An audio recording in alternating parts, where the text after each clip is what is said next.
of maybe next year, the final podcast of the 2018 season. It all comes down to this.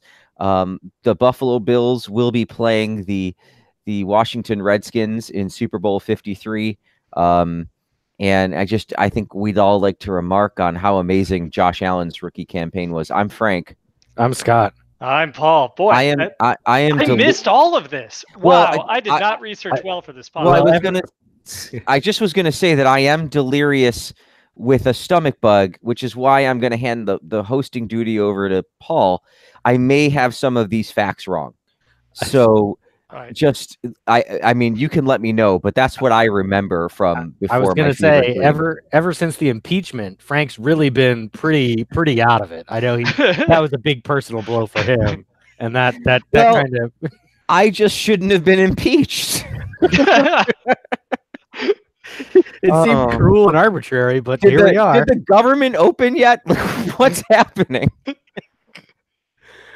All right. No, I have been really sick this week, and I had to beg off of last night. And I sound nice now, but I'm going to be really quiet for me, as we'll say, during this podcast because I'm not doing great. But Paul has graciously agreed to lead, and Scott, of course, and Paul are the useful ones with knowledge. So it's really, like, this will probably be the best podcast we do. Paul and I's job this podcast is to make as many outlandish and ridiculous points as we can, so that Frank is like having to like repeatedly chime in and be like, "No, that's terrible logic. That doesn't make any sense. That's why are you doing this to me?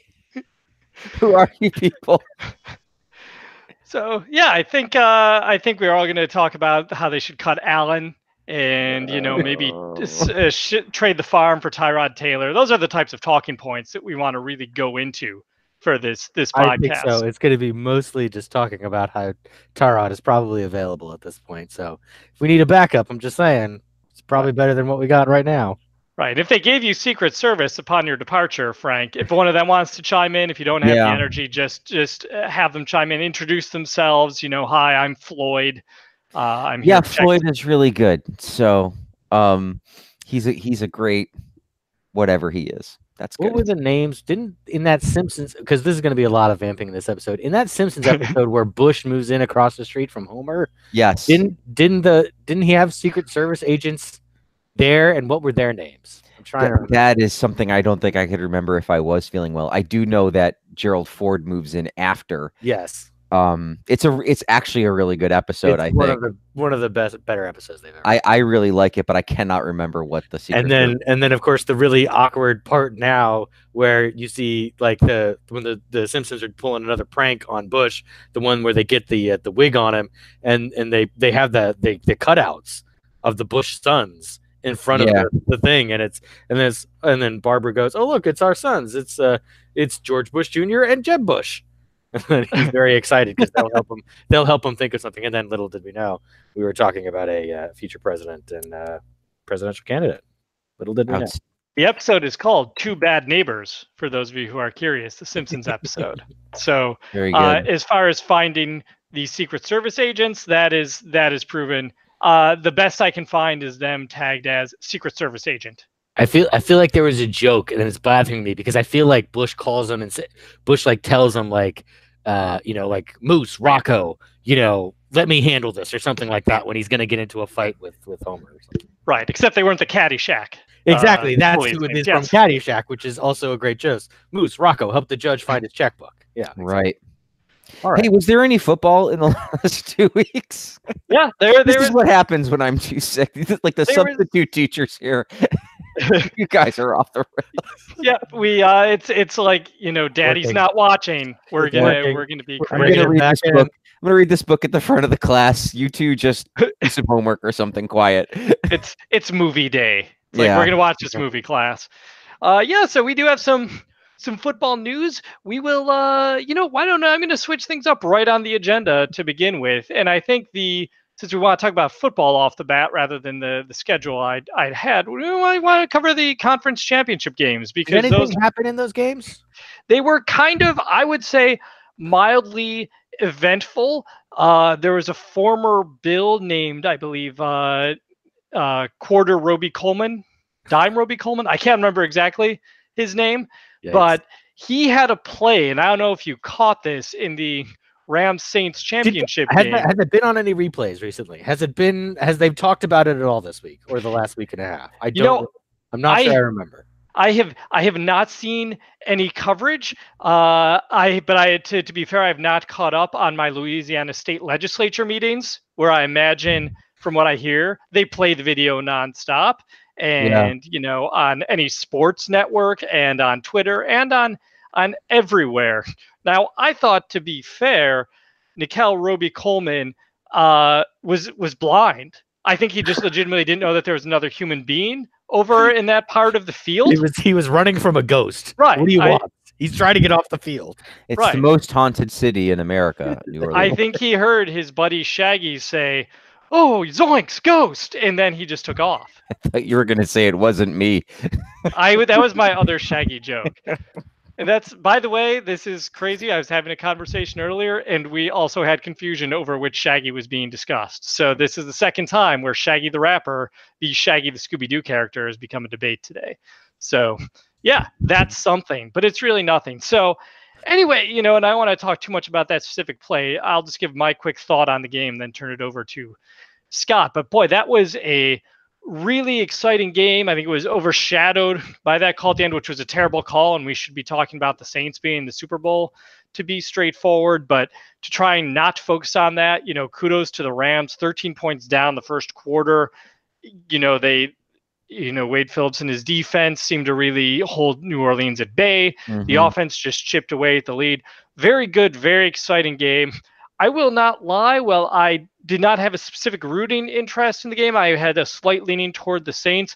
By the end, I was so rooting for the Saints, thinking, because this is all people are going to talk about for weeks, is this damn missed pass interference call if the Saints don't win. And unfortunately, that's exactly what happened. So, Scott, your thoughts on the game, the call, and what you thought? I mean, that was a really tough.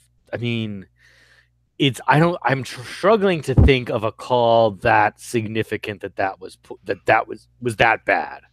I know on like PTI the next day, which I normally do not watch, but it was around 5:30 at some point on that day after, and I was like, oh, I'm sure they're going to talk about it. Why not? And Wilbon and Kornheiser were saying it was comparable to like the 2003 or 2004 like Kings Lakers Western Conference Finals, where the refs just totally botched it repeatedly and handed the Lakers a trip to the finals.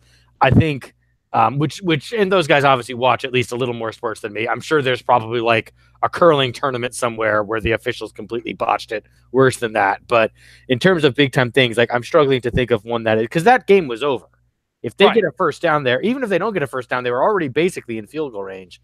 Even if they go to third down or fourth down and kick it from there, they're pretty close to being able to run out the clock, and the Rams are going to have to do some pretty amazing stuff to get back down there.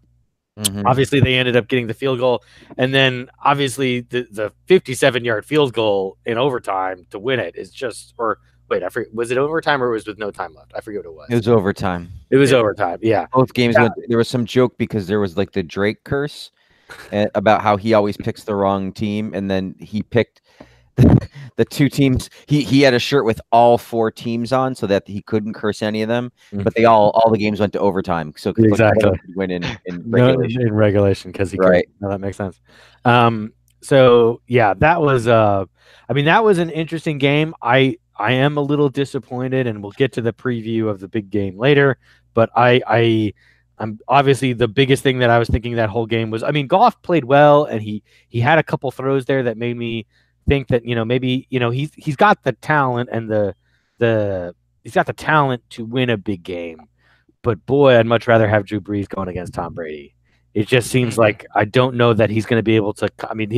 They did nothing for the first half of that game, and the only reason they were able to get anything on the board at the end was because McVay went for it on fourth with a fake punt, which is almost certainly not going to work against Belichick, who never has things like that work against him. The only way you're going to win is if you catch 4 balls on your helmet over the course of the game, and it's super frustrating because I'm not even sure that the Saints are better. I just would feel more confident about someone other than Pats winning if it was Drew Brees back there. So this is the game I did not watch. I did see the replays, and I'm most fearful that we're going to now challenge judgment calls on the field and or judgment non-calls. Right. It's just it's to your point about whether there's been a bigger snafu in sports. I think you have to go to different sports. I think you could point to something. I think you can point to something that says like no goal. Dallas Buffalo. I was going to Dallas Buffalo. I immediately and then there was the Kansas City World Series. Yeah, Dan Deckinger, the first base umpire. Yeah, you've got to like all-time gaffes, and it's up there because it's a championship game going to the Super Bowl, and those two are for the actual title. But I don't even know that as much as I don't like no goal, then it could be that it's what am I trying to say? This is my brain not working. No goal was a tighter call than this penalty was. This was a bigger missed call than the other two. That's egregious. But even if the stakes were higher in the other sure, I'll buy that thing. Yeah. One thing I want to, and you raise this point, Frank, and I think it's worth explaining. I'll give my opinion, and then we'll pass it right back to Frank while his brain is still moving along.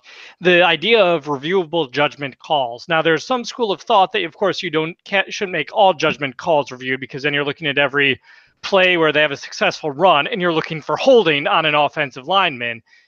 So that doesn't cut it. There's some logic. People think they're making just pass interference calls or non-calls that would, that are at a key juncture in the game or result in a lot of yardage, etc., because those tend to be such major calls to make at least those reviewable or have some minor review system in place. Before I pass over to Frank, I will go on record as saying no, simply because, while Scott pointed out, and we all agree, that was an egregious missed call. Most of the times when there's a pass interference call or non-call being debated, I find myself leaning towards whichever one favors the Bills, because that is my personal bias, whether I want it to exist or not. Right. I think it colors what you see. And I think most of them are so close and not clear cut that it really opens just a can of worms, unlike this egregious one. But Frank, if you disagree or have any thoughts, Can you ask that again? I got lost in your answer. Sure, so did I. Should pass interference calls be reviewable under any circumstance, or under certain circumstances, or any circumstance? I mean, this is the thing, right? Like, it's a terrible call, and that should be fixed. But I don't know. Like, do you want to hand that power over to somebody? I think that the only thing I've heard that even makes it palatable is the idea that it would be a penalty on top of a timeout loss, or like you'd need a serious penalty so that you'd only call it when you absolutely are certain something happened. Like they did with hockey in the offside. Like the offsides challenges are way down this year because it's now a 2-minute minor if you get it wrong. But if you're not going to do something like that, then don't do it. Just suffer with bad calls. We've had bad calls forever. It's okay. Bad calls happen. Where it's not the end of the world. But I would wonder in the future, which we are in right now, if we could get. I understand like they want to keep things low tech to a certain extent, but I don't understand why they can't. I mean, one is like having like the little, the arm, little, iPad or, mini iPad on the guy's arm where you can just kind of look down and be like, oh, I really missed that one. Just like on the field. Yeah. And then it either happens before the next play starts or it doesn't. And then, this is the idea of, I think it's called instant replay review. And there is a sport where officials do this. And I can't remember which one, not one of the major four.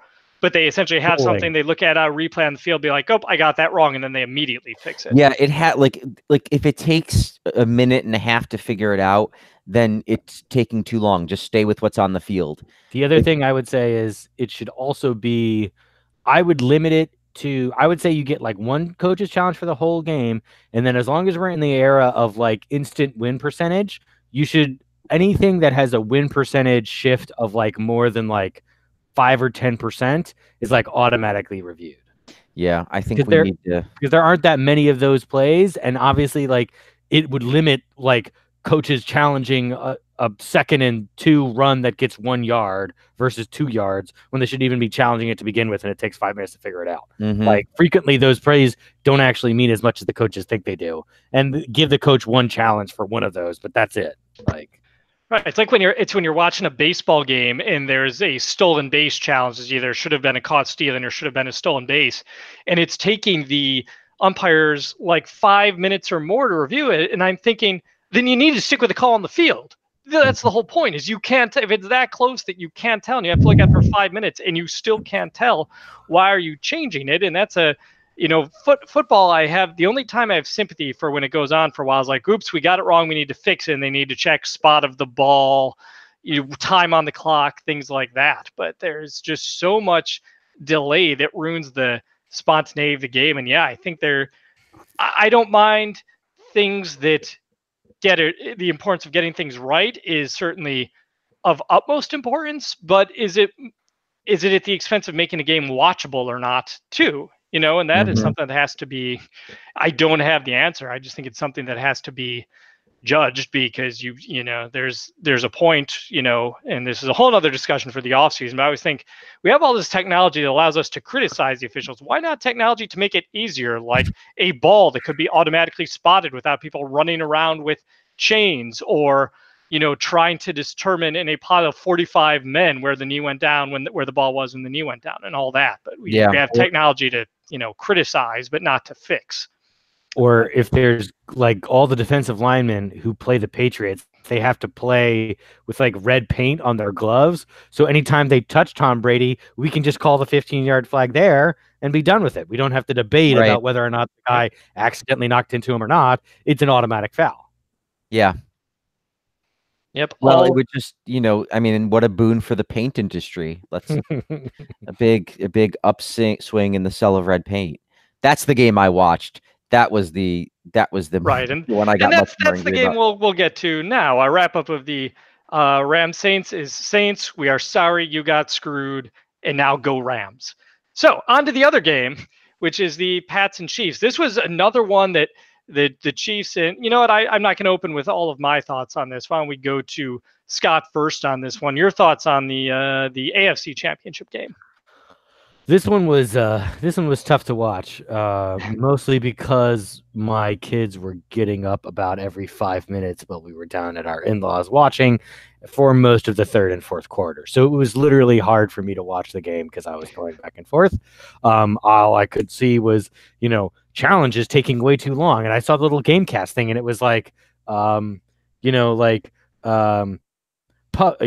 muffed. It was like a punt, and then it was just like, okay, now what? And then it was like muffed, recovered by Edelman, recovered by Kansas City. I'm like, great.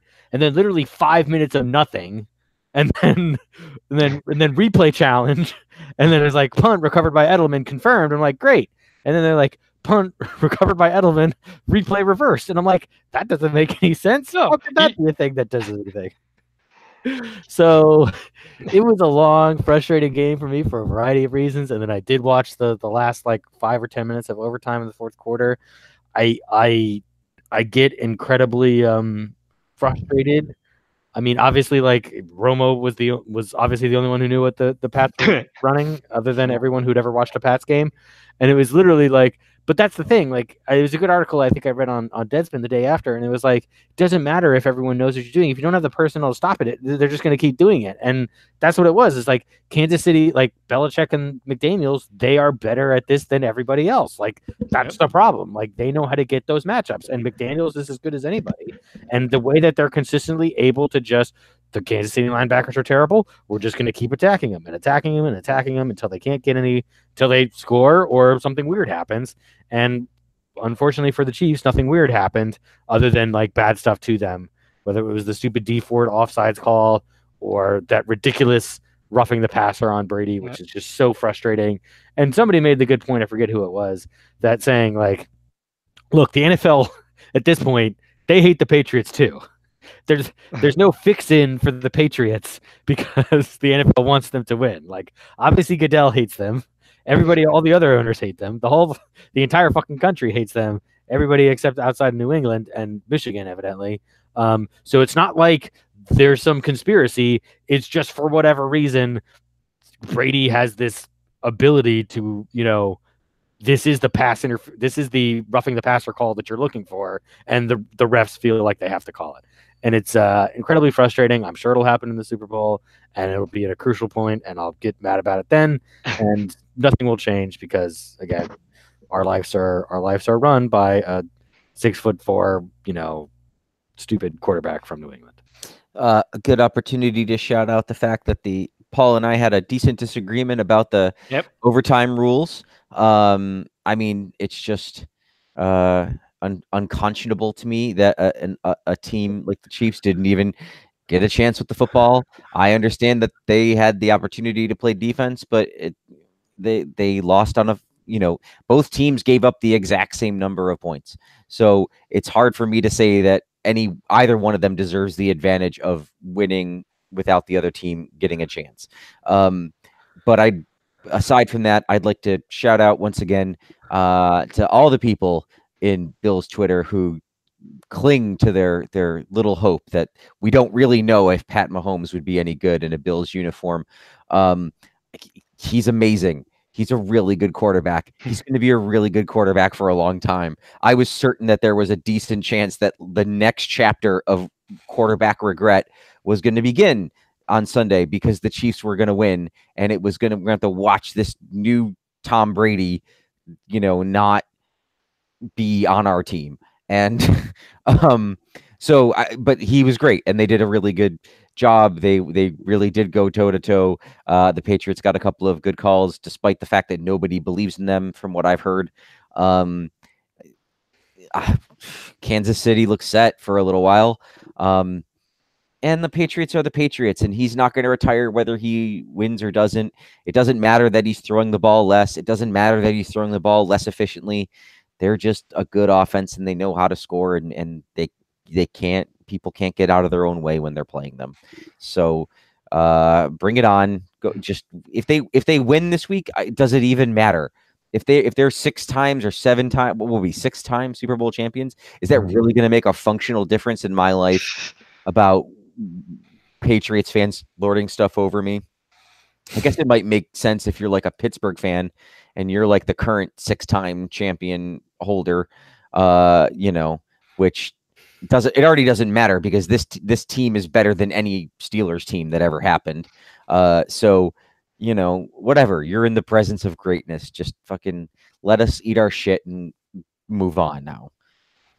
And on that high note, there's some good meat discussed in that the part of and things that both Frank and Scott said. I think one thing was the one thing I really wanted to pinpoint. We'll get to the overtime rules in a second because that's worth discussing. The Mahomes debate. Yes, Mahomes would definitely be good anywhere. He could play for the Siberian national team, which I know is not a team, and still manage to pass very well in that sort of environment. I am okay with the Bills not picking Mahomes, provided 2 big things happen. One, Trey White continues the level of play he's shown and signs his next contract with the Bills. And 2, Josh Allen does become the franchise quarterback and is competitive with Mahomes through the next 10 to 15 seasons.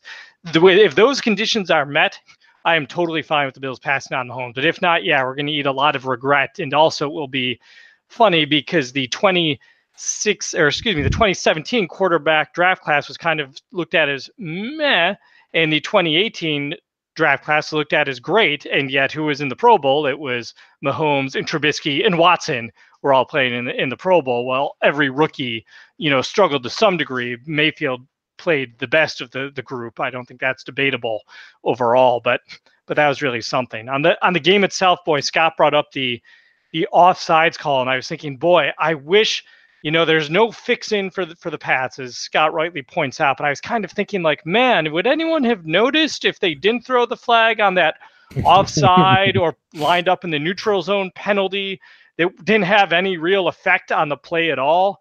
Probably not. Some Pats fans would have bitched about, but even most Pats fans would have been like, yeah, it sucks. We didn't get that break, but Brady shouldn't have thrown an interception on that play. Like, he threw an interception on that play. That was the end of the game. We wouldn't even be having the overtime discussion at all about this if that Wouldn't happened. it have just been that they would have ruled that guy fumbled afterwards and then it went out of bounds, or it was somehow incomplete? I feel like that's just how it would have worked out. That's true, because it wasn't like I only saw the replay once when it happened, but it wasn't necessarily like it was a super clean, easy interception. Like it could have been ruled, incomplete or whatever. But yeah, that was one thing that drove me nuts. I do want to shout out to the Chiefs, though. Like they were down at the half, and some writer for the Rochester Democrat and Chronicle, who I think has some of the worst hot takes out there, was talking about, I could see how this going. This is so predictable. Is anyone doubting this result? And I'm thinking, you watch it. The Chiefs can come back at a moment's notice, and they did. And they took a lead in the fourth quarter in New England. They were at home. They took the lead in the fourth quarter in the playoffs against a very, very good New England team. And so, kudos to the Chiefs. They did not disappoint. They did not really let us down in terms of how they played overall. As Scott noted, that New England just exploits, the weak linebackers, the Reggie Ragland core that the Kansas City Chiefs have. They exploit that. They have better personnel that when they lined up a certain way and they had whoever it was on Gronkowski, they could have been like, just you over there. We're going to throw the ball to Gronkowski, who you're covering, and you're just going to have to deal with that. Okay. And that's they couldn't do anything. They're just, they were too good talent-wise. So a disappointing result for the game for sure. I am hopeful that maybe, the Mahomeses and so forth will make it difficult for the Brady's, Tom Brady and the Patriots to advance in the future. The overtime debate is a good one, and I'll throw out my view out there because I think it's the minority view. I think it's one that most people don't agree with. But I look at what we're talking about with the coin toss is really it's the bit of chance you have to throw in any tiebreaker scenario at all. I've always been of the mind that you have 60 minutes to beat a team, and then you have another chance to beat that team in overtime, provided you don't give up a touchdown in the opening series, even if you lose a coin toss. And if you can't do these things, I can't really feel bad for you being unable to do it. Now, Frank's argument is a just one, and that's, equity. Each team should have that chance to do it. We used to live in a world, 10 to 12 years ago, where you lose that coin flip and you give up a field goal from 60 yards and you've lost. So this is definitely a fair system in that. My concern with the college system, if they were to go that route, is it doesn't feel like football to me. It's like I don't mind the shootout in the NHL. It's exciting. The fans enjoy it. But if they use the shootout in the playoffs to decide games, that would make me, livid. I think the college system, the thing that disappoints me is you essentially take special teams and non-red zone defense out of the equation. So I don't like that. I think the system that Frank and others would propose as well, each team should get one possession. And again, recognize I'm in the minority here. My issue with that is I feel you're saying to the defense, like, you can give a touchdown here and you're not really punished for it because your offense is now going to get a chance to match that. And defense doesn't really, it's not what people are paying to see. We're paying to see the offense. And again, now I'm done with my argument, and now it can be just destroyed into the ground by you gentlemen. No, I just want to offer my overtime proposal. You put both offenses and both defenses on the field at the same time. You start on the 40 yards to go to the end zone. Okay. So there's a 20-yard gap between where both teams are playing. Mm-hmm. If the ball goes back behind the 50, you're out. You stop. You don't. You are no longer allowed to progress the ball. Right. You cannot lose more than those 10 yards. Yes. And at both times, both teams are trying to score, and the team that scores more points on the drive wins. So you can kick a field goal and hope your defense is on the other end of the field stopping them, or you can go for a touchdown or go for two. And in the event that both teams score an equal amount of points, whoever scored the points first wins.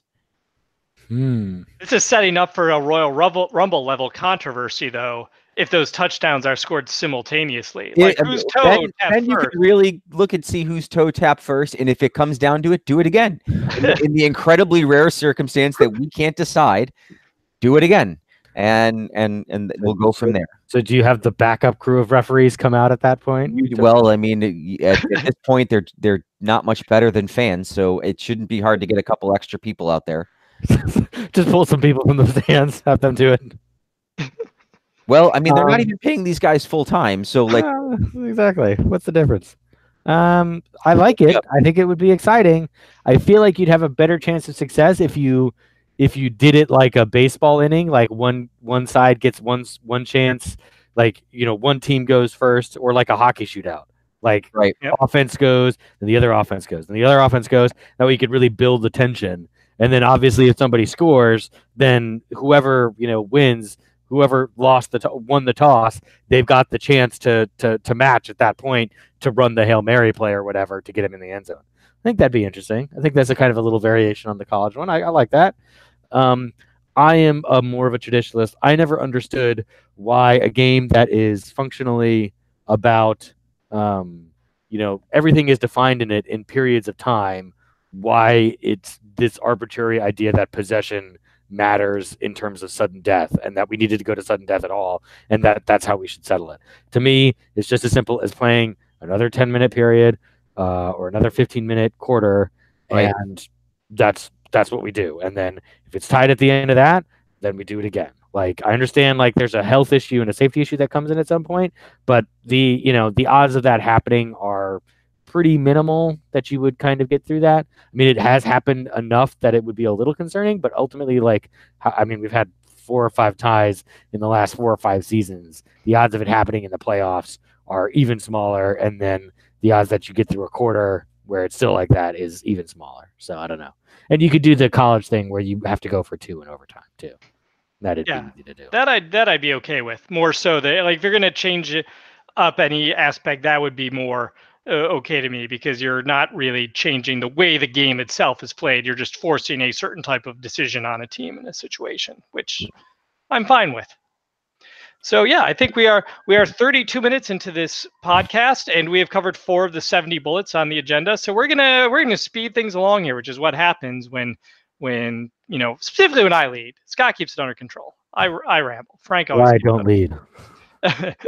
All right, so we're gonna just jump all over the agenda here, and we're gonna go to. We haven't talked about the Bills hardly at all this podcast. I think now is a good time to go into recent news, and we've got 6 very small items to cover, but ones we should at least mention and go over in passing. The bad news is the 2018 special teams rankings came out. The big Dallas Morning News rankings that have been the standard for 20 some years. The Bills in 2017 were number 7 overall in terms of their special teams productivity and efficiency.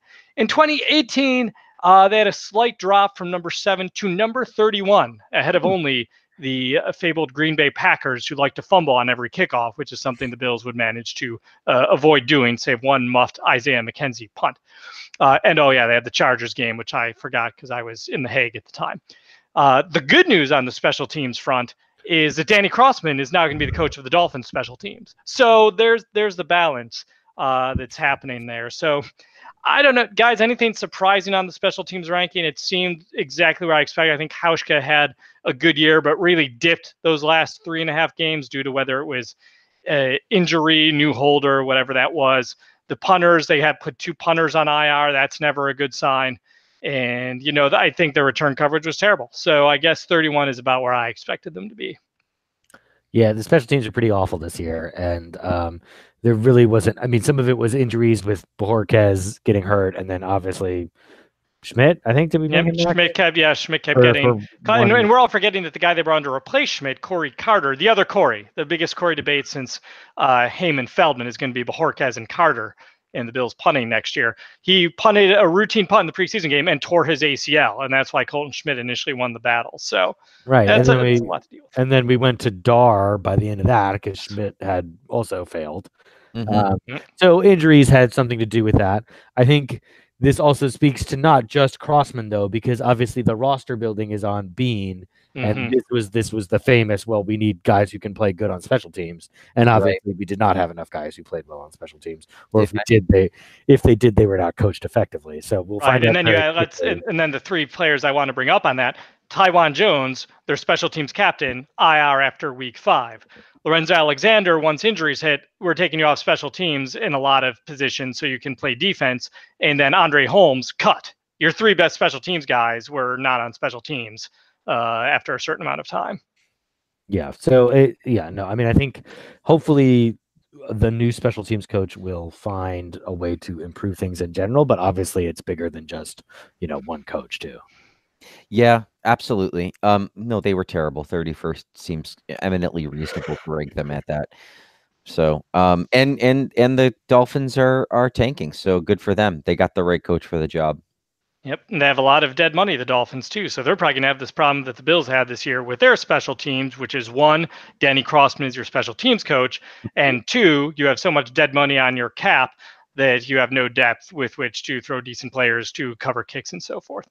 So on the special teams topic, the Bills did, I don't want to say bolster their special teams. Obviously, they're very happy with the performance of long snapper Reed Ferguson. They initially tendered his exclusive rights free agency deal, then announced in the last week that they have signed him to a 3-year contract. In my view, if this is the only time we mention Reed Ferguson over the next decade, then he's done his job. Then this was a good signing. Unless he's this day in Bills headlines answer.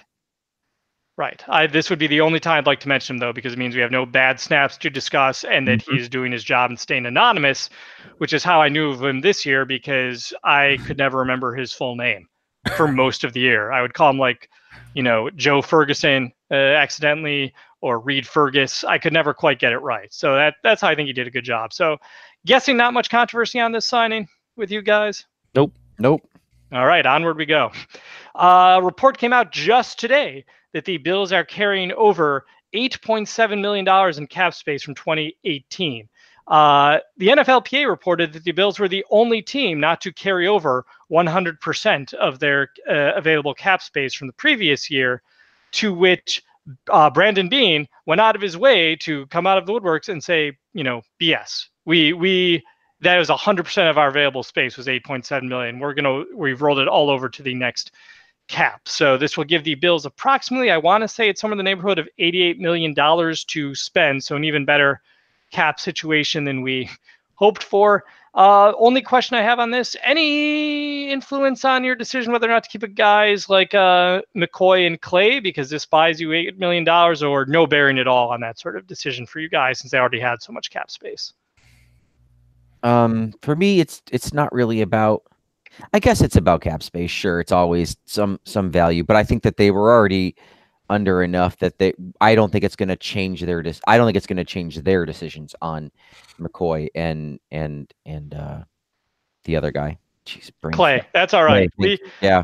Clay is forgettable when your brain is functioning properly. So when it's not, it's totally understandable. The one thing I wanted to bring up to Clay, just because this is the annoyance that hit me when I was doing some random research this week, is if the Bills hadn't restructured his contract 3 years ago to turn his roster bonus into a signing bonus and push his cap number down the road, the dead money would be $2 million this year instead of $4.5 million. So thank you, Doug Whaley, for your total inability to manage a cap. Yes, I have nothing further to add other than I agree it will not significantly impact how they do the two signings this year. I think that's more. I think it's when you're thinking about multi-years and long-term contracts, $9 million in 1 year is usually not a tremendous amount. So, Right. All right. So this is probably the biggest news of the recent news, and it's been somewhat swept under the. I shouldn't say swept under the rug, but not noted very much. Bills quarterback coach David Culley has been hired away by the Baltimore Ravens to be their assistant head coach, receivers, and passing coordinator. This is, to me, it's a big enough deal because this is a guy you have been depending on to kind of mold Josh Allen, to give him a consistent message, one that hopefully is one that jives with the ones he's getting from Jordan Palmer. And now you're going to take a third quarterback coach, if you will, counting Palmer is his unofficial mentor and guide, and you're putting yet another voice in his ear. I think this is I don't know if it's a big loss because I don't know how much the Bills were married to him, But I think this could have an impact next season. Frank, your thoughts on losing a quarterback coach and Josh Allen having to listen to someone else next year? It better not affect him. I think that what I'm thinking is that the play of Allen needs to progress on the level of mechanics. And so he should be working on that with Palmer and the like. And I think that the offense is going to stay the same, which is huge. I'd be much more concerned if Brian Daboll was leaving, something like that. Right. It's not to say that there's not something there, but all of what he does, I would imagine, is either getting filtered down to from Daboll or filtered up from Palmer. And so he's sort of like the middle management of quarterbacks, I think. And so we should be able to find another, assistant regional manager to step in while Michael's, at the Schenectady branch. Oliver preference. I think I am concerned. I mean, yes, I think it would be great if we didn't miss a beat because, the rest of the QB room, as they're fond of saying, has not changed much, and that not only is Palmer and Daboll still around, but obviously the presumably Anderson and Barkley will be sticking around as well. But it is I would say the biggest thing, I don't want to say, one of the important things in educating anyone or teaching anyone is time. Is one-on-one kind of devoted time. There is really no substitute for having a guy consistently, like, it's the difference between a tutor and a discussion group. A discussion group, you're kind of having to engage yourself. You're learning along with everyone else, yes, but it's not tailored to you. If you're ahead or behind, it's easy for you to kind of either get lost or get bored. They're not going to know your strengths and weaknesses as well. And so this is the guy, to a certain extent, who is devoting all of his time to fixing Josh Allen. And I want to say all of his time, 75% of his time, presumably. Obviously the backups need a little work too. But I think I am concerned that even if Palmer is there as well, that's now putting more on him. He's got to do more. There's less. I don't want to say you want too many guys giving him direction, but it's at the same time, like, there's really no shortage of value that having someone personally devoted to Allen's development is.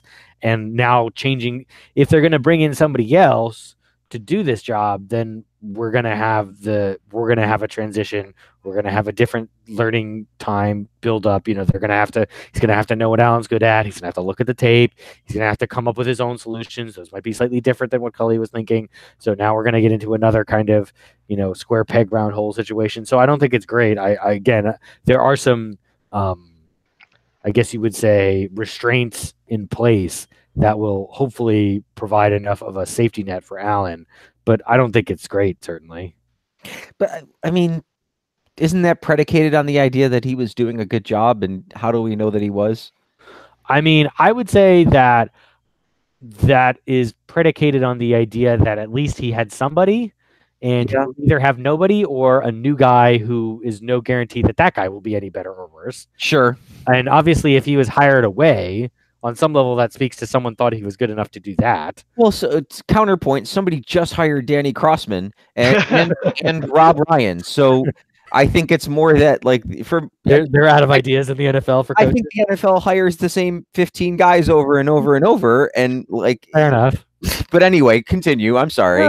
No. It's a fair point. I would say yes. The concern is that they're just going to bring in some other guy who might be good or bad and have the same problem. And frankly, if Allen is educated enough as a quarterback, at some point when you've been with a guy long enough, you will also understand what this guy's limitations are. If he's not helping you develop in some way, he will kind of reach the point at which he needs to find a new master. And then at that point, sure, like, then maybe David Culley gets shown the door and he's like, I want a guy who's better at 5-step drops or play action or whatever it is. And then the Bills can go out and find someone who fits that role a little bit better.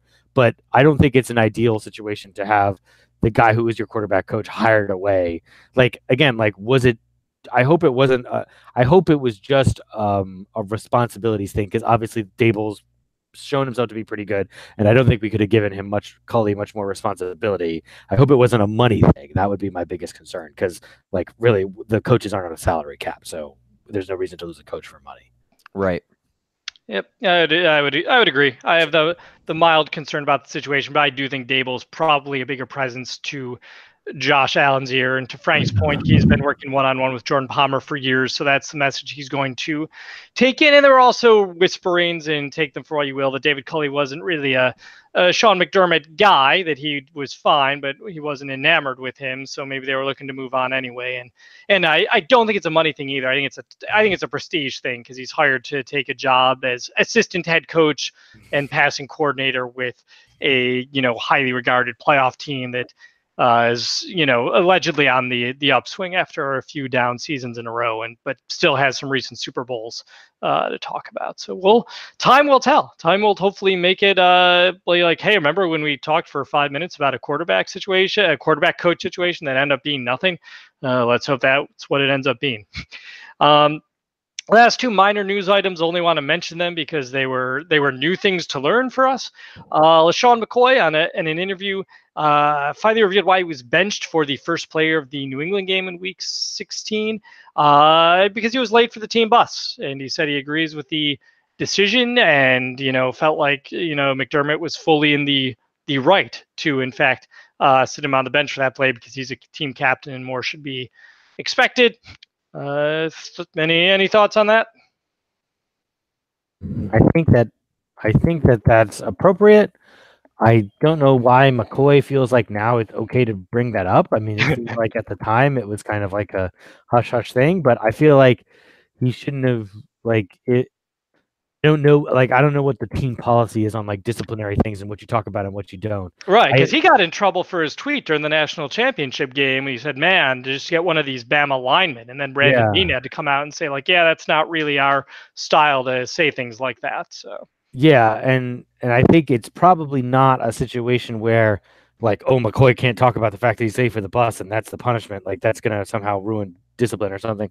I think it's more like if McCoy talks about the times that he got started or he got benched because he missed the bus, when someone in the future comes out and doesn't say why they were benched, then you will by definition kind of assume, well, if McCoy can talk about being benched because he missed the bus, presumably what this other guy did was more damaging and or dangerous and or provocative than missing the bus. So I'd imagine that's what they're going for. But I don't know, but that seems still kind of dumb. This seems like a McDermott kind of by all means, bench the guy for being late to the bus, and you got to hold the stars accountable. I get that, but you don't have to be all hush hush about it. It shouldn't. And clearly they're not good at it anyway, because clearly McCoy can talk about it now. So you know why? Because it is a stupid reason to bench somebody. Honestly, it's like. Let's remember, that's before we go. The benching, they sat him for the first play of the game. It's not like they put him on the bench for an entire quarter. Yeah, and I think there's an you know what? I think they want to pretend like it all stays in, and you're not shaming a player, it's all being handled quote unquote in house. And I think that sometimes when people do stuff like that, it's because they know how they're acting is stupid and kind of shameful. It's a hard thing to explain to the outside world why you're not. To sort of pretend like you're balancing, putting your best foot forward, but also, reinforcing. I don't want to call it draconian. It's not draconian, but it's a bit Byzantine. It's a little, really, he missed the bus. Did he still get to the stadium on time? Then let it go. Did he hold anybody up? Then okay, don't worry, fine him. Hold the kangaroo court and fine him 10 grand, have the players fine him 10 grand, and then it goes to charity. That's better than benching him. And I take Scott's point. I think that's what the worry would be about, the future players. Yeah. But I think also McCoy is McCoy and he's a different kind of player. So I think the next time somebody's benched, if they don't say anything, I think McCoy is a personality separate from many. And so you won't really use him as a yardstick for how other people do or don't react to things. But I would imagine that that's maybe some of what the concern might be. I don't know. Interesting. Lots of views we can take on this. I would probably side a little more with Scott. I would think on this one. I think it was the right point of disciplinary action, but I will side with Frank on the fact that McCoy he's kind of a special consideration. A lot of people might say, "Oh, there's a double standard. LeSean can do this, but others can't." But I do think LeSean, by his actions on the field, his work ethic, and apparently the type of locker room presence he is going to get some treatment for having kind of a different personality, because as far as we know, litigation pending, his different personality is not, in fact, harmed other people in any way or harmed his teammates. But we'll let the court process play out before we go into that more. Last bit, and maybe you guys had heard this. I had not until I read a random article this week about how one of the difficulties of the Bills recruiting free agents is the destination. Not that Buffalo's a bad place, but sometimes players' wives don't want to come here, and the New York State taxes are just atrocious. So you have to pay 8.85% more than you would if you signed with the Dolphins or a Florida team that has no state sales tax. But Mike Shanahan wanted to become the Bills coach and said he would have become the Bills coach, but his wife did not want to come to town. So I don't know what to think about this. Am I relieved that Shanahan didn't come to town after what happened in Washington, here in Washington? A little bit. At the same time, would he have done better than, I think, I ended up hiring Gailey at that point? You never know. Yeah. So Shanahan had a good offense.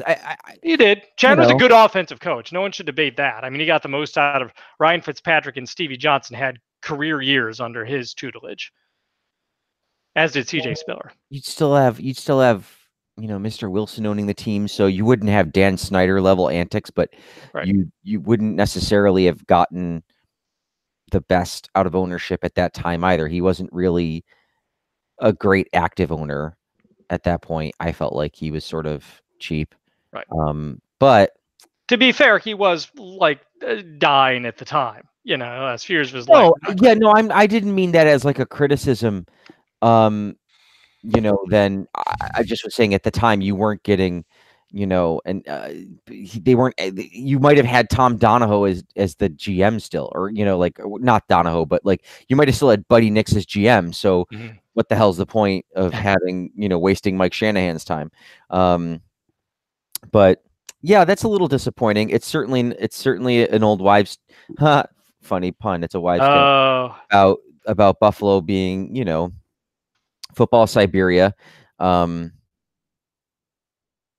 Yeah, I don't know. It's disappointing, but I think that it's nothing new. I don't have much else to say. I've rambled. I'm sorry. Someone help. Yeah. More people need to read Paul's wife's blog. Yes. Her older one. Or older. Yep. Good old I Choose Buffalo. So it's still, I don't know if she uses that tag anymore. Since we left Buffalo, we can't really, she couldn't really use that on her blog anymore. That's true. People should read it for a solid 2 or 3 years there and then stop.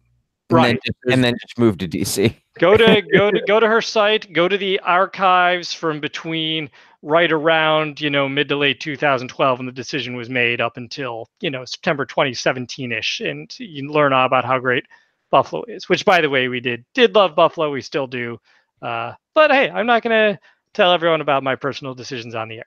All right, onward with the next point of the agenda. I said we would get to the big, possible QB preview we thought of if we were at about 30 some minutes at this point. We are at 52 minutes. So I think I'm just going to go right to this day in Bills headlines. If anyone has any objections to that. Oh, go for it. That'd be great. All right. So onward we go. So these are actually headlines for yesterday, our initial scheduled pod day. So these are from, in fact, January 30th. So we're going to throw one out of chronological order here because I just felt like this is the one that we should mention first. 1997, Bills blank set to retire. Blank, who since last week has been unable to reach agreement with the Bills on a new contract deal, will retire after 11 years with Buffalo. He and the Bills owner, Ralph Wilson, also been reportedly working on a compensation deal for the 36-year-old to send him into retirement.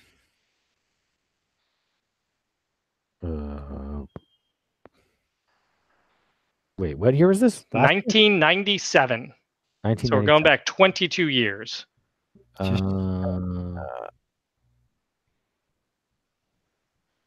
Think of a big deal retirement. You said player? Yeah, player. 1997. Bills blank set to retire. Was it Jim? It was Jim. Kelly, yep. The choice. Yeah. Sorry, I'm so used to starting in 2017. I know. I threw it out, and I debated play. I was worried, like it would get buried. I felt it was a big deal. I felt I should bring it first. The rest of these are reverse chronological as usual. So throw that out of your mind, and let's start in 2018 now. So here we go. More recent. All right, 2018. Buffalo Bills dismiss defensive backs coach blank. Now to give a hint, since we probably don't remember the names of defensive back coaches very well. He was a Chargers All-Pro defensive back, first team 1989, as well as a second teamer 3 straight years. He played for them from 82 to 93, and his son was a star defensive back for the Bills. Son was a 2-time second team All-Pro and 3-time Pro Bowler for Buffalo.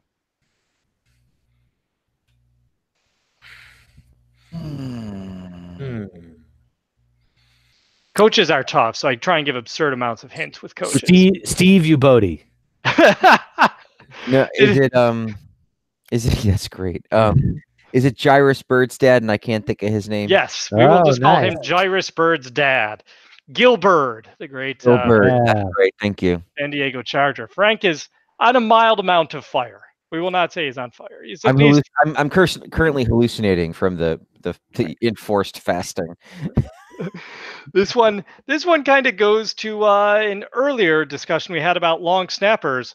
Long snapper blank signs 3-year extension with Bills. He ended up this is in 2012. He ended up spending 8 years with a team. He is now with Tampa Bay. Can we actually remember the guy before? John Dorenbos. Oh, Dorenbos. No, but I have a great story about him for next pod. That's way too long for this pod. It was Garrison Sanborn. Sanborn, Frank. Man, this is I've cleaned out all the bad answers. All right, let's see if Frank can keep it up. If Scott can jump in the game. 2010, Bills hire blank for second stint as special teams coach. Oh, I think you can get this one. Danny Crossman. No, the other one. He was the Music City Miracle. He got fired after the Music City Miracle and was brought back in 2010. Yes. He's now dead. No, that's not who I'm thinking of then. Never mind. I was going to say Bobby April. Nope, but he's a good guess because he had 2 stints as Bill's special teams coach as well. Again, there's only 4 guys who can be special teams coach in the league. They're all coaching multiple teams at once. It's a very complex arrangement. So let's see. Bill's special teams coach from 1987 through 1999, and then from 2010 through 2012. Yes, and he was yelling at everyone to stay in their lanes on the Music City Miracle, and they didn't. The Music City mistake. Yep. Fudge. Was the special teams coach for the Panthers at the time of his death in December of 2016. We probably would have talked about this. I don't have it. All right. The answer is Bruce DeHaven. Yeah. Bruce DeHaven. Yes. Sorry, Bruce. That's all right, Bruce. Rest in peace, Bruce. All right. 2005. Blank and Bills likely to part ways soon.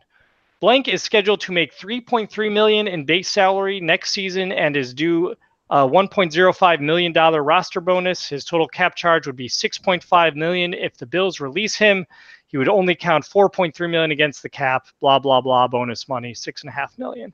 The key to answering this question is think of the timing. So this would have been January of 2005.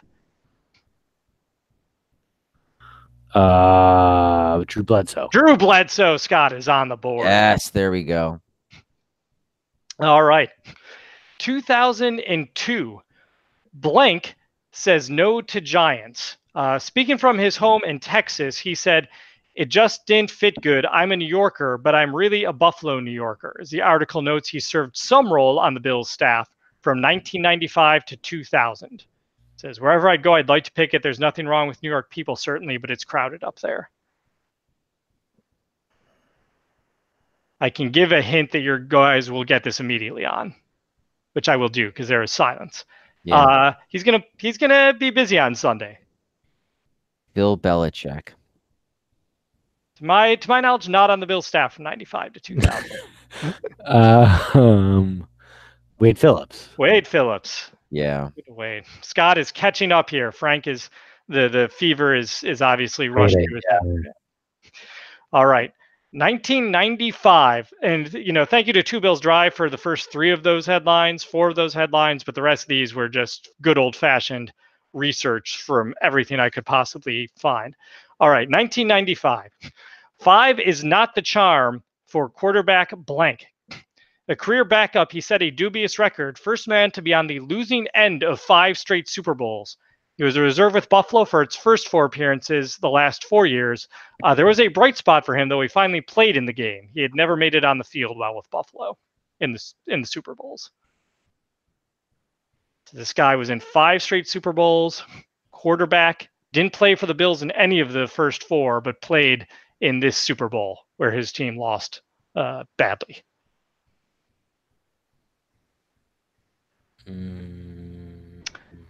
Let's see, I'm trying to think of a hint. So it's a guy behind Kelly and Reich. Richard Milhouse Nixon. Oh, good old Tricky Dick. Frank? I think we lost Frank. No, I'm here. Okay. You're in deep in thought. I have no answer. All right. It is Tricky Gail Gilbert. I remember good old Gail Gilbert. Maybe not. Yeah. Apparently not. All right. 1993. Filling a tall order for Bills, wide receiver blank makes up in speed what he lacks in size. Speedy Bills receiver 1993. Those are what to take out of it. Don Beebe? Don Beebe. Yeah. There we go. All right. These next questions are evenly split. Like, I feel, Scott, you can, stretch on this one. You might not have a good chance, but I think Frank may have a good chance on this one. We'll see. 1992. Bills dismiss assistant blank. All right. One day after the offensive coordinator, Ted Marchibroda, left to become head coach of the Colts, the Buffalo Bills lost another assistant today when they dismissed their defensive line coach blank. 54 years old, he gained attention during Super Bowl week by making disparaging comments about Washington's offensive line, remarks he meant as a joke. He said Washington tackle Joe Jacoby was a Neanderthal. He slobbers a lot. He probably kicks dogs in the neighborhood. He also said tackle Jim Lachey has bad breath. Players will fall down without even touching him. Washington coach Joe Gibbs got his hands on some tapes of him before and played them at a team meeting on the night before the game. Oh, what's long time WGR sports personality. Yeah, I didn't listen to GR till recently because we didn't have it. We had WHAM in Rochester with Bob Matthews and he used to do the sports show. So I did not. Oh hell. Let's see. He hosted. It says up until 2009 he was co-hosting the Bob Matthews show on WHAM in Rochester. Oh, okay. It's not. Well, I mean, there was the time that Fred Smirlis was a. Nope, not Freddie. Yeah. Scott, I didn't mean to rule you out here. If you have a guess, jump Bruce on. DeHaven. Oh, Bills coach. He was a Bills coach during that time. So, I just looked up the answer and I'm not going to say it because I was bothering me. Chuck Dickerson. Yeah, Chuck Dickerson. It's in this book. It's in this book called Sports Talk Radio America, and it's WGR and WNSA Buffalo. There's apparently a chapter in this book called Sports Talk Radio America just about WGR and WNSA in Buffalo. Oh, so, that's a good book. And I highly recommend figure out what this book is. Yeah, it's on Google Books, so I'm like reading it. So, all right, here is the last trivia question, though we will have one more thing to review on this day before we conclude. And I think, Scott, depending on how deep your history of college football goes, you might get this. 1987, linebacker blank named the 1987 NFL Rookie of the Year by the Pro Football Writers of America. My hint is he was a big star at Penn State. Wow. Penn Penn State linebacker from the 80s. Defensive Rookie of the Year? Defensive Rookie of the Year, Bills, 1987 to 1992 was his tenure with the Bills. He then went on to play for the Rams of both Los Angeles and St. Louis. He straddled both of those. 3-time All-Pro with Buffalo, as well as a 3-time Pro Bowler and the AP NFL Defensive Rookie of the Year, as well as a Pro Football Writers one, and a member of the Buffalo Bills 50th anniversary team. All-American 1986. I'm not sure I know, so I'll guess. I don't think the name that's running into my head is Matt Millen. I don't think that's right. Nope. But good. Not a bad guess. Frank? I'm skipping this question because I got involved in figuring out what this book is, so I will be ready for the next question. All right. This is technically the last question, but there will be an entertaining segment to conclude this segment. Shane Conlon. Shane Conlon. I have his autograph. I met him at Wegmans. I met him. I picked up a pair of socks at a place that he was working at, that he was, the featured bill at, and he signed something for me. So I also have Shane Conlon's autograph somewhere. Matt Millen was a defensive tackle for the Nittany Lions who was in the 1980 draft. So a little earlier and not the right position. Well, you got the Penn State part. Penn State, yeah. That's more than I could. You asked me to name 5 Penn State players. That would be a struggle for me. All right. So also on this day, I have to mention it, 1994, Super Bowl 28, Cowboys 30, Bills 13. This was the game where Thurman Thomas, the Bills had control at the halftime. They were up 13-6. They got the kickoff to open the second half. They had first down after a couple of plays, ball up near midfield, and Thurman Thomas fumbled. James Washington ran it back for a touchdown. We know the rest.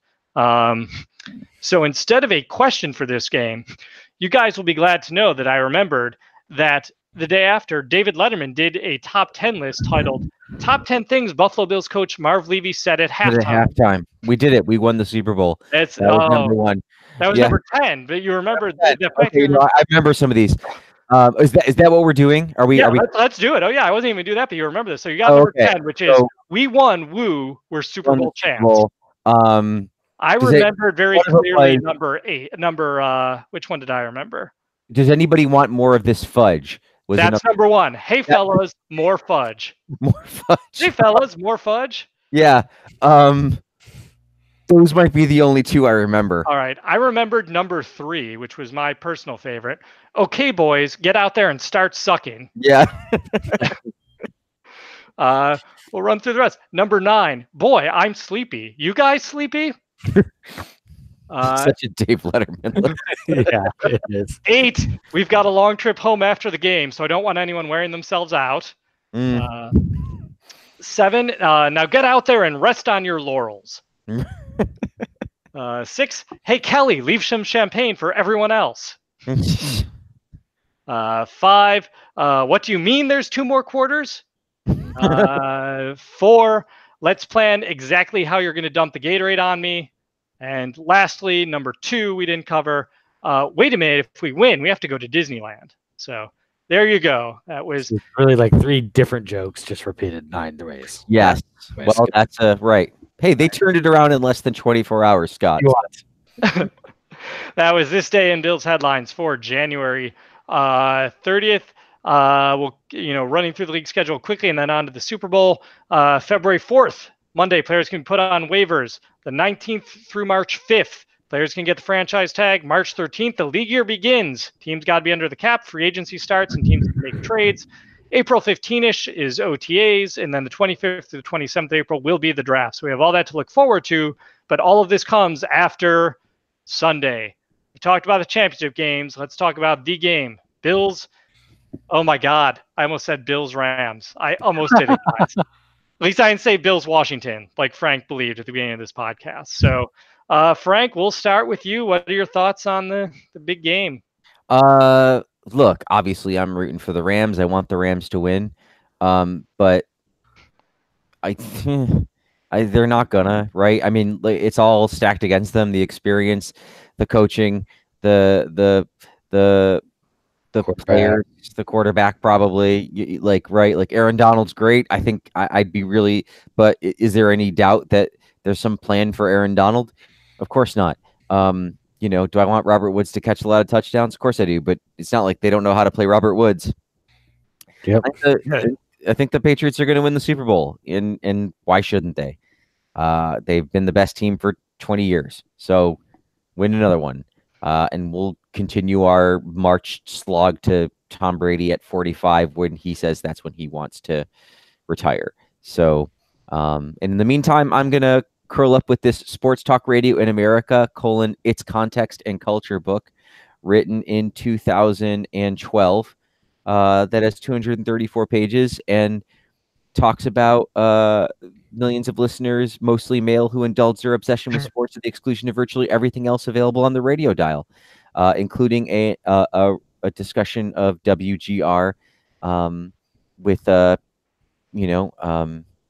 some of the names of people Howard Simon, Art Wander, all Jeremy White, Bulldog, Kevin Sylvester. So, and they're all quoted in here talking about stuff, and they talk about Chuck Dickerson and all that stuff. And so, and at 234 pages, a manageable read. And I found it on Google Books. I don't know if you can read the whole book, but it looks like you can read quite a bit of it. If you certainly can read the WGR section, if that's the only part that seems interesting to you. There's also WIP in Dallas and other places too. So I don't know. I might hunt this book down and see what it looks like. A stupid little book that no one will read, and I'll be happy I read it. Okay. All right. Scott, your thoughts on Sunday's Super Bowl? I mean, it's one of these things where I think I forget if I was who I was talking to, but it was basically like if the teams were two other teams with the same players and coaches, like I would probably feel like the Rams would have a chance. Like it just seems like the Patriots don't lose enough. I mean, the other thing that was annoying about that Chiefs game was that the Patriots have lost just enough to make you think that they are beatable. Right. And they, by the way, referenced Buffalo as the turning point game when they felt like we've got to get together, and they beat the Bills. Great. Good for them. Way to turn your season around, guys. Oh, well, another Super Bowl. Glad we could help out. Jesus. So anyway, the point is that so you always have that little shred of hope, which is the most painful thing, because obviously, like 9 times out of 10, the Patriots do win the game, and you're left to just pound sand. I feel like that is what's going to happen. I mean, you can kind of see how the Rams would win. It would be Aaron Donald and Ndamukong Suh just destroy the middle of the Patriots line, and Brady spends half the game on his back. They never get anything going on the pass game, and Goff and has enough time to sit back and pick these guys apart. Gurley's playing healthy and can run the ball effectively, and they stay balanced and run up 28, 30 points, and the Patriots can't get past 24, and you can kind of see how it all sort of works together. But then it's not going to because because of Belichick and McDaniels to a lesser extent. They always have the angle figured out. They know the one thing that the Rams don't do well enough, and that they've got the advantage, and they're going to continue to attack that and make McVay and his coordinators change what they do best, and then they've got you. Then the Patriots are calling the tune. You're reacting to them, and now they're just going to pick you apart because they know they're one step ahead of you, and it's super frustrating. And I think it's concerning because even if Brady does last another 5 years, Belichick could last for another 30 because he doesn't have to do anything to coach other than spend 14 hours a week watching film and sending those checks to hell. So it's frustrating. It is. I get the impression that he'll be done at some point, but we'll be dead before then. That'll be when I have dementia and I'm in the nursing home, and I'll ask my my children or grandchildren, like, so who'd Belichick draft this year for the Pats? That's going to happen. Yep. Of course, this could just be 2 years from now. You never know. Life comes at you fast. I have to be, as always, the voice of optimism. I'm going to say, for the reasons that Scott brought up in the middle of the argument before he went to how good Belichick is at his job, essentially, and and the Patriots seem to win these, that the Patriots have also lost their fair share of these games in the past, and the Rams have a very, very good team. They have a great offense. I think they have some advantageous matchups, their offense against the Patriots defense. I do not think their defense is going to be a good match for the Patriots, so I think we're going to look at a high-scoring game no matter who ends up winning this one. But, call me the optimist. I think the Rams are, I think they're a poised team. They don't do a lot of trash talking. They seem to have their stuff together. I'll pick the Rams. I'll say, 38-35. All right. So that was a Paul-led podcast, which is why I apologize. We're at an hour and 15 minutes. So I will quickly note, if you want to find us, Facebook, BBillsMNY, Facebook.com/BBillsMNY, Twitter.com/BBillsMNY.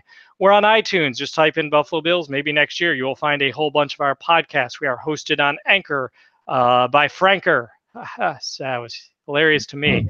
And yeah, we usually take about this is usually a good 3 to 4 week break at this time, unless we do a quick Super Bowl summary, which we've done in the past when the Super Bowl's had some especially talk-worthy developments. But otherwise, it has been a pleasure speaking with you this week. Closing thoughts, guys?